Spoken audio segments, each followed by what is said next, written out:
Europe 1, 6h33, de plus en plus de migrants arrivent en Europe, c'est ce que montrent les chiffres de l'agence Frontex. Oui, au moins 330 000 passages illégaux dans l'Union européenne, 64% de plus qu'en 2021, essentiellement via la route des Balkans.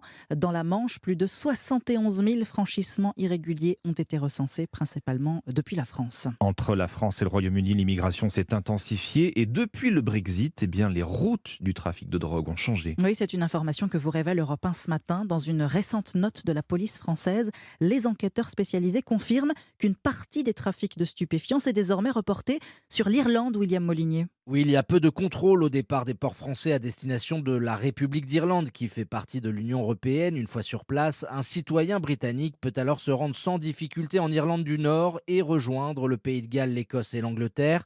Les trafiquants de stupéfiants l'ont bien compris. Selon les policiers spécialisés, cette nouvelle route irlandaise de la cocaïne, de l'ecstasy et du cannabis se développe.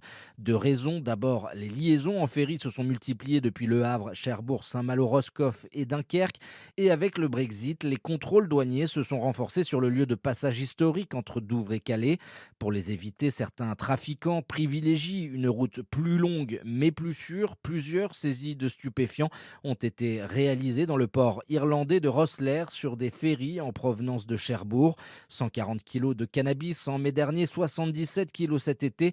Des interceptions inhabituelles qui laissent penser qu'un trafic plus conséquent est bel et bien en train de se mettre en place à l'abri des regards. William Molinier.